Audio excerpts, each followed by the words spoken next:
మహిళా రక్షణకు కమిటీలు వేయాలంటారు. ఆఫీసర్స్లో కూడా నిన్నమన్న నేను దాని మీద డిస్కషన్ చేసిన. ఈవెన్ కార్పొరేట్ ఆఫీసులో కూడా ఈ ప్రాబ్లం ఉన్నది. కంప్లైంట్ బాక్స్ ఉండాలి, దానికి సంబంధించిన సెక్యూరిటీ మెజర్స్ తీసుకోవాల్సిన అవసరం ఉంది. తప్పకుండా తీసుకుంటాం. అదేవిధంగా ప్రింట్ మీడియా, ఎలక్ట్రానిక్ మీడియాకు అథారిటీస్ ఉన్నాయి, complaining authority to examine their news and their views. Social మీడియాకు లేదు. డెఫినెట్గా తెలంగాణ రాష్ట్ర ప్రభుత్వం ఎగ్జామిన్ చేసి సోషల్ మీడియాలో ప్రసారం చేసే అవాస్తవాల మీద ఫిర్యాదు చేయడానికి కూడా ఒక వేదికను చేయాలనుకుంటున్నాము. ఎందుకంటే అసలు నకిలీ అని ఎప్పుడు ఉంటుంది, నిజము అబద్ధం అనేది తోడు నీడ లాంటివి. సో నిజమైన జర్నలిస్టుల ముసుగులో వ్యాపారాలు వ్యవహారాలు చేసే వాళ్ళకు ఉన్న తారతమ్యం ఏముందో దానికోసం ఒక చట్టాన్ని కూడా తేవాలన్న ఆలోచన ఉంది. తప్పకుండా రేపు వచ్చే శాసనసభలో చర్చ చేస్తాం. మీరు ఏదైనా అవకాశం ఉన్నా ఇన్పుట్ ఇవ్వండి.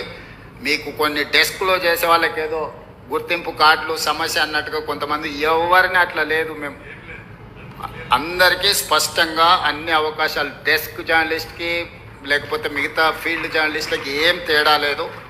నేను మంత్రి గారితో మీ అందరికీ చెప్పించిన ఈ వేదిక మీద నుంచి కూడా మళ్ళొకసారి చెప్తున్నా. అన్నిటికంటే ముఖ్యంగా మీకు ఇళ్ల పట్టాలు చాలా రోజులు పెండింగ్ ఉంటే నేను నాకు ఇచ్చినా ఆగిపోయినాయి. ఈ మహిళా దినోత్సవం, ఎందుకంటే ఇల్లు అనేది మహిళల చేతుల్లో ఉంటే మహిళల గౌరవం పెరుగుతుంది. ఒక వే ఫార్వర్డ్ ఏదో నేను ఆలోచన చేస్తున్నా. తొందరలోనే తప్పకుండా మీకు ఒక మంచి వార్త వినిపించే ప్రయత్నం చేస్తా. ఎందుకంటే చట్టంలో మీకు సమస్య రాకుండా మీకు అవకాశం ఇవ్వాలనేది నా ఆలోచన.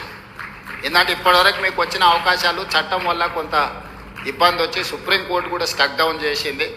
దానికోసం అడ్వకేట్స్తో వీళ్ళతో మాట్లాడుతున్నా. మనం ఫ్యూచర్ సిటీ నిర్మించుకుంటున్నాం. ఎమ్మెల్యేలకు, ఎంపీలకు, ఎమ్మెల్సీలకు, జర్నలిస్టులకి ఫ్యూచర్ సిటీలో ఒక మంచి కాలనీ మనం డిజైన్ చేసుకుందాము, నైబర్హుడ్ క్రియేట్ చేసుకుందాము. తప్పకుండా మహిళా జర్నలిస్టులు ముఖ్యంగా ఈ వేదిక మీద నుంచి ఎందుకు చెప్తున్నా అంటే, ఇంటికి వెళ్ళిన తర్వాత అందరికి చెప్పండి, మేము ఈరోజు మహిళా దినోత్సవం సందర్భంగా ఒక శుభవార్త తీసుకొని వచ్చినామని చెప్పండి. డెఫినెట్గా మంచి రోజులు వస్తాయి. ధన్యవాదాలు. Thank you very much sir. ఎంత స్ఫూర్తివంతమైన చక్కని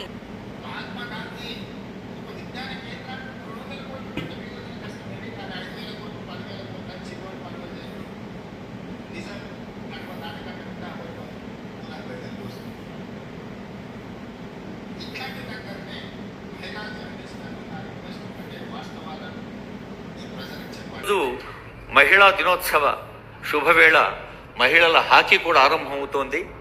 అలాగే మరొక ప్రభుత్వం ప్రజలకు అంకితం